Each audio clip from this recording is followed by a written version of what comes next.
ഇന്ന് രാവിലെ കുറച്ച് ബീഫ് വാങ്ങിച്ചിട്ടുണ്ടായിരുന്നു.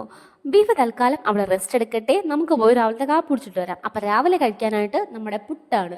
പുട്ടിൻ്റെ ഉടനെ ഈ കറി നിർബന്ധമാണ് കേട്ടോ. കടലക്കറി, മുട്ടക്കറി, തലേദിവസത്തെ മീൻ കറി, ഇതൊക്കെയാണ് എനിക്ക് ഏറ്റവും ഇഷ്ടം. പക്ഷേ ഇന്ന് ഞാൻ കറിയില്ലെങ്കിലും പുട്ട് കഴിക്കും. കാരണം ഇതൊന്നും ഇല്ലെങ്കിൽ ഞാൻ കഴിക്കുന്നതാണ് പുട്ടും കോഴിമുട്ട പുഴുങ്ങിയതും. എനിക്ക് ഭയങ്കര ഇഷ്ടമാണ് കേട്ടോ ഈ ഒരു കോമ്പിനേഷൻ. നിങ്ങളിങ്ങനെ കഴിക്കാറുണ്ടോ? അപ്പോൾ എന്തായാലും നമ്മുടെ പുട്ടൊക്കെ കഴിച്ച് കഴിഞ്ഞിട്ട് ഞാൻ നേരെ ബീഫിനെ ഒരു പെട്ടി പിടിക്കാനായിട്ട് വന്നിട്ടുണ്ട്. ഒരുപാട് വീഡിയോ ഒന്നും ഇല്ല കേട്ടോ, ചെറിയ ചെറിയ വീഡിയോ ഉള്ളൂ. കാരണം പുറത്ത് ഭയങ്കര മഴയും കാറ്റും ബഹളമൊക്കെ ആയതുകൊണ്ട് കുറേശ്ശേ ഉള്ളൂ. അപ്പോൾ നമ്മുടെ ബീഫ് കഴുകി കുക്കറിലേക്കാക്കി അതിലേക്ക് കുറച്ച് മുളക് പൊടിയും മഞ്ഞൾപ്പൊടിയും മല്ലിപ്പൊടിയും ഉപ്പ് ഇതെല്ലാം കൂടി നന്നായിട്ട് വരട്ടി നമ്മളിത് കുക്കറിലാക്കിയിട്ടുണ്ട്. എന്നിട്ട് നമുക്കിതിലേക്ക് ആവശ്യമായിട്ടുള്ള വെളുത്തുള്ളി, ഇഞ്ചി, പിന്നെ ചെറിയ ഉള്ളി, പച്ചമുളക്, തക്കാളി അതെല്ലാം ഒന്ന് അരിഞ്ഞ് എടുത്തിട്ടുണ്ടായിരുന്നു കേട്ടോ. പിന്നെ എനിക്ക് വീഡിയോ ഒന്നും എടുക്കാൻ പറ്റില്ല.